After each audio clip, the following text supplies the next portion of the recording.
Jouissant d'une bonne santé, toute action de développement est donc possible et de nombreuses femmes issues des associations avec le soutien financier de l'ONG internationale Search for Common Ground sillonnent la Côte d'Ivoire pour prêcher la cohésion sociale et la cohabitation pacifique à leurs sœurs.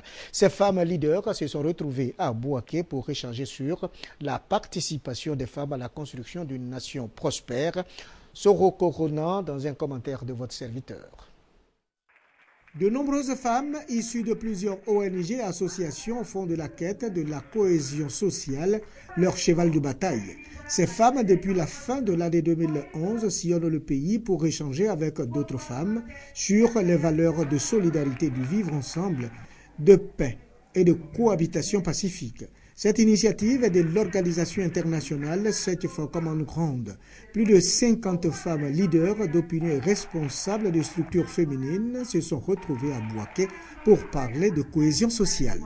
Il a également été question de leadership féminin. Les femmes ont été formées aux bonnes pratiques de gestion d'associations. Des sessions de partage d'expériences des associations féminines ont permis aux femmes de renforcer leurs capacités. C'est la femme qui peut ramener la paix. Si nous n'avons pas cette cohésion entre nous les femmes, la paix ne pourra pas venir.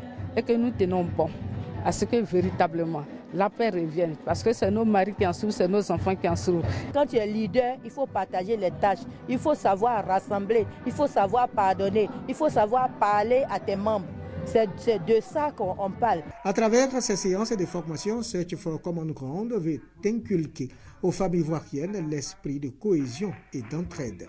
Search for Common Ground a pour mission de transformer les conflits en écartant l'approche de confrontation et en privilégiant la recherche de solutions par la coopération. Quatrième et dernière session au titre de l'année 2014 du Conseil municipal de Kong.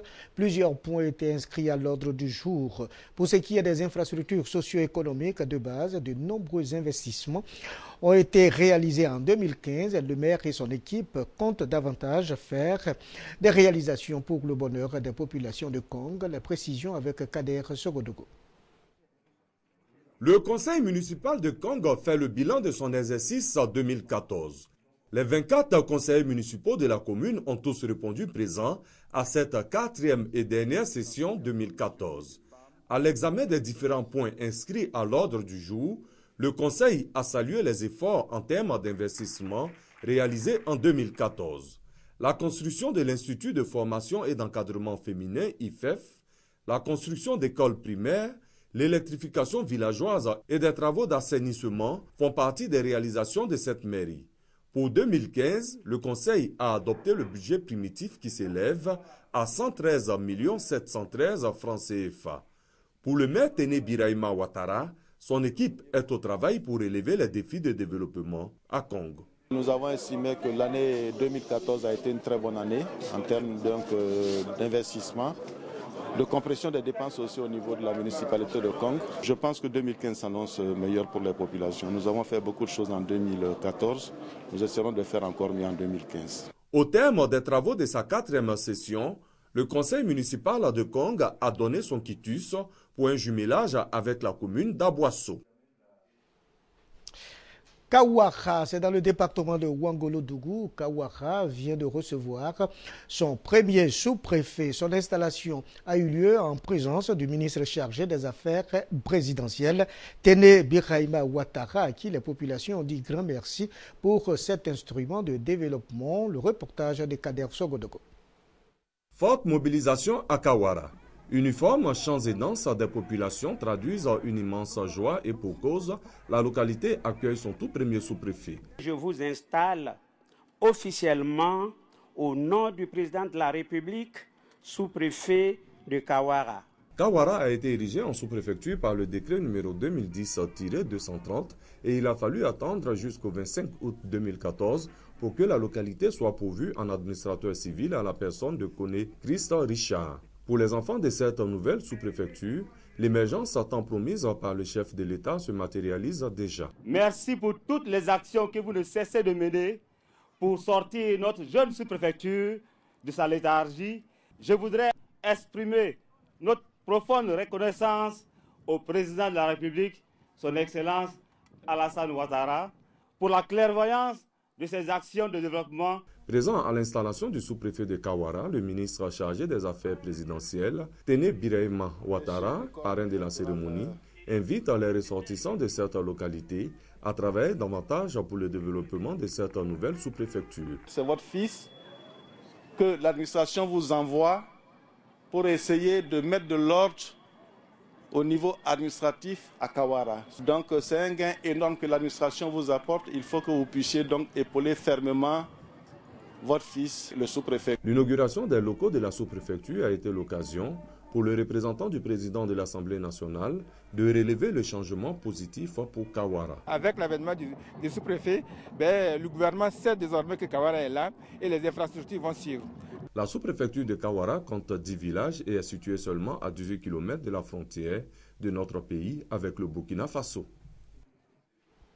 Et toujours à Ouangolodougou, lancement des Olympiades au lycée moderne Alassane Ouattara. Cette activité vise à soutenir la cohésion sociale en Côte d'Ivoire. Un gigantesque défilé a réuni 32 pays représentés par les élèves du lycée. Kader Sogodogo, une fois de plus sollicité. Lycée moderne Alassane Ouattara de Ouangolodougou. Le dernier jour d'école avant les congés de Noël et du Nouvel An est réservé aux activités socioculturelles et sportives. Cette année, des Olympiades sont initiées pour promouvoir la cohésion sociale dans cette partie du pays. Les Olympiades, en effet, au-delà de l'aspect ludique et de saine émulation qu'elles créent, constituent un cadre culturel, un véhicule de valeurs, un facteur d'éducation, d'instruction, d'intégration et de cohésion sociale. 32 pays sont représentés à travers 32 classes de ce lycée dans un défilé coloré. La culture, des actions sociales et le sport vont meubler les activités pour cultiver l'entente entre les populations de la ville aux deux frontières.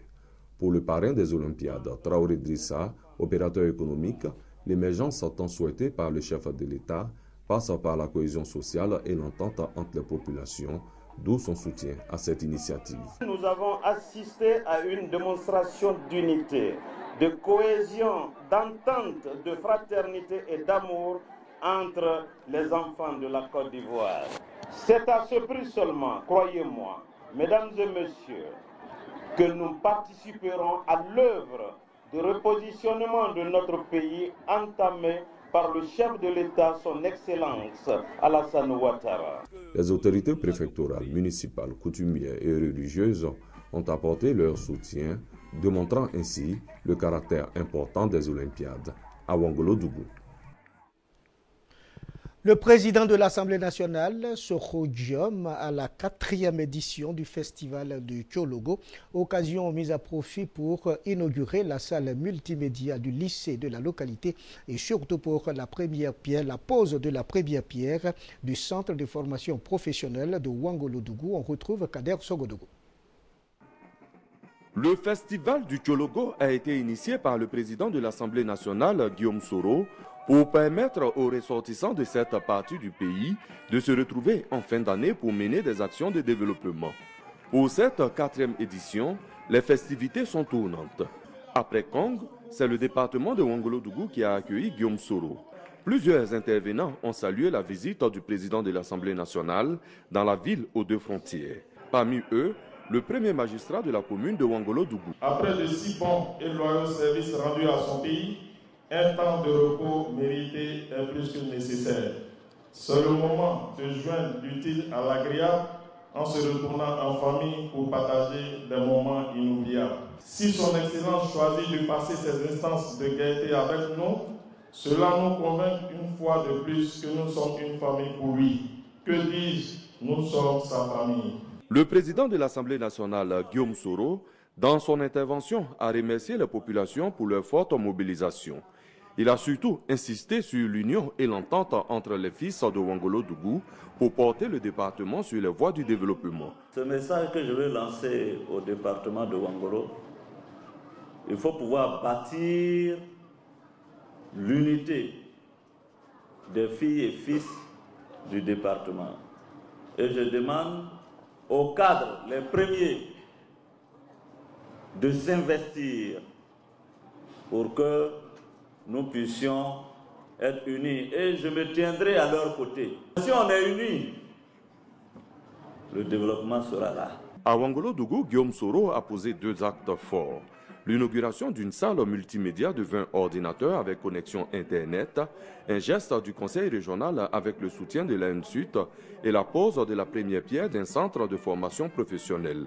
Un réel besoin pour de nombreux jeunes du département de Ouangolo-Dougou, pris en compte par le conseil régional du Tchologo. Les femmes de Dianra luttent pour leur autonomie financière. Cette organisation agricole a lancé officiellement ses activités. Les responsables de cette ONG ont exhorté les autorités à soutenir leur action pour la production de vivriers. Les femmes du département de Dianra, région du Béret, veulent faire barrière à l'avancée de la pauvreté dans leur milieu en investissant dans la production de vivriers. L'ONG Femmes en Action pour ton épanouissement FAPSI a lancé officiellement ses activités. Activités qui se résument à la scolarisation et à la protection de la petite fille, à l'alphabétisation des femmes, à la production et à la commercialisation de produits vivriers. Les autorités administratives, politiques et coutumières ont encouragé l'initiative qui va contribuer à l'autonomisation de la femme et au développement de la région. La présidente de la FAPSI a exhorté les femmes de Dianra à l'union et surtout à rejoindre les groupements coopératifs et associations mises en place. Kone Afouchata a demandé le soutien des cadres pour atteindre ces objectifs. Aujourd'hui, la politique même du gouvernement fait que chaque femme, en tout cas, doit prendre, je peux dire, son bâton de pèlerin et puis faire un effort pour pouvoir, en tout cas, elle-même sortir déjà de la pauvreté et puis sortir tous ses proches de la pauvreté. L'ONG Femmes en Action pour ton épanouissement FAPSI, au titre de l'année 2014, a réalisé 11 hectares de riz et produit une centaine de tonnes de vivriers. Pour l'année 2015, cette organisation féminine veut s'investir dans le maraîcher. FAPSI compte environ 1000 membres à travers le département de Dianra. Les karatékas de Bouaké ont rendu un vibrant hommage au président de leur ligue, Dr Diomandé Amadou, pour ses actions en faveur de la promotion des arts martiaux à Bouaké et surtout en Côte d'Ivoire. La Ligue de Béké de la Fédération ivoirienne de karaté et discipline associée FICDA a bien voulu clore la saison sportive 2013-2014 en beauté. Cette ligue a donc initié une compétition technique par équipe et en individuel au profit des différents clubs de karaté de la région de Béké, tous affiliés à la fédération. 4 catégories se sont affrontées en dames et en hommes.